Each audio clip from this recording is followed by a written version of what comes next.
जीव, अजीव, आश्रव, बंध, संबर, निर्जरा और मोक्ष। 7 तत्व होते हैं। तो परमेष्टि कितने होते हैं? 5 ही होते हैं। तो हम कौन से परमेष्टि में आएंगे? परमेष्टि के होते हैं। बहुत अच्छा। वो 28 का पालन नहीं कर पाती। अच्छा, स्त्री पर्याय की दुर्बलता है कि वह संपूर्ण परिग्रह का त्याग नहीं कर सकती, पहला। दूसरा, गुणस्थान की अपेक्षा वह पंचम गुणस्थान से ऊपर नहीं जा सकती, उसके पास यह क्षमता नहीं। बाकी सब कारण आपने गिना दिए।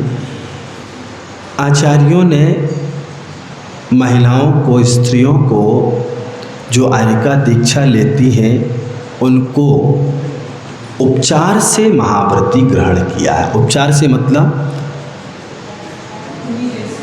उनके जैसी है। कैसी है? उनके जैसी है, वैसी नहीं है। अर्थात जैसे 2 बहनें हैं और उनके बच्चे हैं 2-2, तो बड़ी बहन के बच्चे और छोटी बहन के बच्चे, तो छोटी बहन के बच्चे बड़ी बहन को क्या बोलते हैं? मासी। मौसी नहीं बोलना है, मौसी उर्दू में बोला जाता है। आपके यहाँ क्या बोला जाता है? मासी। तो मासी है वह, माँ नहीं है, माँ के जैसी है। बात समझ में आई ना?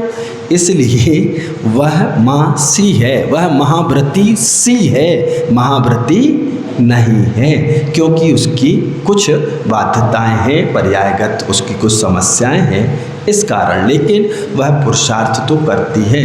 और यहाँ पर परिग्रह से सहित किसी भी व्यक्तित्व को परमेष्टि में स्वीकार नहीं किया गया है। स्त्री पर्याय के साथ तो आपका यहाँ पर संयम के साथ 5वां गुणस्थान हो सकता है, लेकिन धर्मेंद्र जी का, पद्मावती जी का, श्री देवी जी का, हिरी देवी जी का, घृति देवी जी का, कीर्ति देवी जी का, जितनी भी देवी और देवता हैं जो स्वर्गवासी हैं या 4 गति के देव हैं, इनके देव और देवियाँ चतुर्थ गुण स्थान से ऊपर नहीं जा सकते। और आपके बीच में रहने वाली स्त्री पंचम गुण स्थान तक जा सकती है। तो श्रेष्ठ कौन है? बोलो, श्रेष्ठ कौन है? देवी देवता है कि यहाँ की स्त्री है? कर्मभूमि की। कौन है? कर्मभूमि की स्त्री है। किससे श्रेष्ठ? इन देवी और देवताओं से। क्यों श्रेष्ठ है? क्योंकि ये संयम धारण कर सकते हैं, गुण स्थान की अपेक्षा ऊपर जा सकते हैं।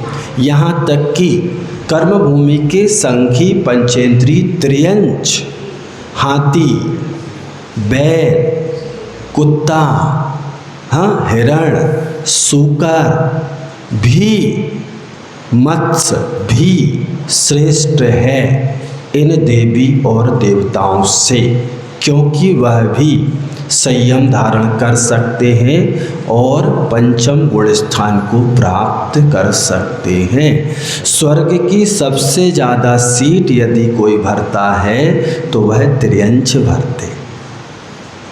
आपको जानकारी दे रहे हैं। आप लोग मनुष्य होने के बाद भी पुरुषार्थ नहीं कर रहे, और अंतिम स्वयंभू रमण द्वीप और समुद्र में रहने वाले महामत्स्य वह भी क्या है? व्रती श्रावक की तरह रह रहे हैं। और भी जीव जो व्रतों का आचरण कर रहे हैं, जटायु पक्षी उदाहरण है, तो लोकमंडन हाथी उदाहरण है। आगम ग्रंथ पलटाओ तो समझ में आता है कि कितने जीव। इसलिए देवी देवताओं के चक्कर में नहीं पड़ना। तुम लोग कहीं भी चले जाते हो, किसी को भी ढोक देने लगते हो, देते हो कि नहीं?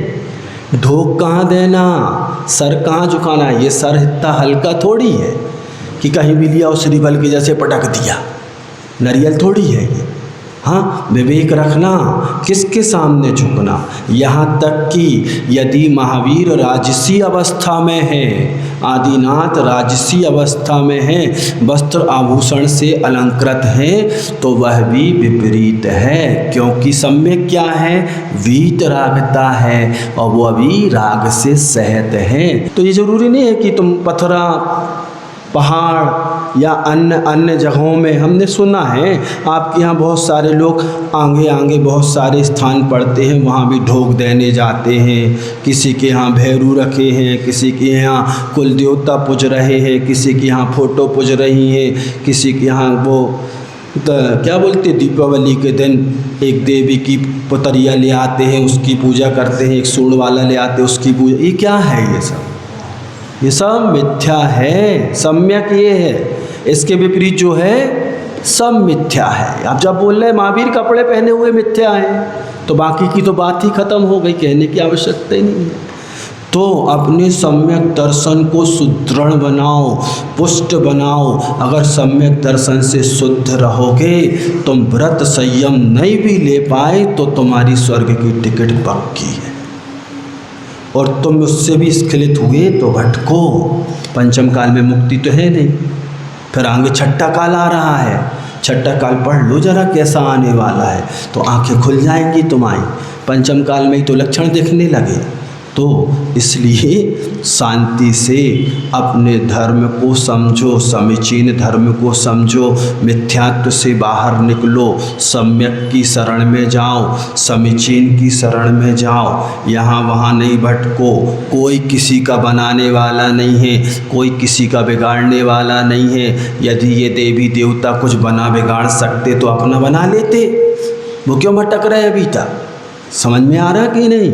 इसलिए स्त्री की पर्याय के साथ पंचम गुण स्थान तक हो सकता है कर्म भूमि में। यहाँ तक कि नपुंसक भी आपके बीच में है तो वह क्षुल्लक तक बन सकता है, पंचम गुण स्थान वर्ती बन सकता है। लेकिन देवी और देवता कहीं कहीं हमने देखा है इनकी भी पूजा होने लगी है। क्या पंचम काल की बलहारी है? ये 16 स्वप्न लिखे हैं चक्रवर्ती के, पढ़ लो और उसके फल पढ़ लो। ये चित्र इसलिए नहीं लगाए हैं, चित्र लगाने का मतलब है कि इनसे संदेश लो। वो युग के आदि में देख गया कि क्या होगा और वो बता गया आदिनाथ, उसके बाद भी हम उसी में डूबे रहे तो हम सबसे बड़े मूढ़ बुद्धि हैं। अपने सम्यक दर्शन को पुष्ट करो, नहीं तो आत्मा का पतन ही होगा। ये देवी देवताओं की पूजा कहीं भी स्वीकार नहीं की गई है, ना करनी चाहिए, नहीं तो आपको मिथ्यात्व का दोष लगेगा। आपको अपने सम्यक दर्शन को सुरक्षित रखना है और अंत में व्रती बन पाए ऐसी भावना रखना है।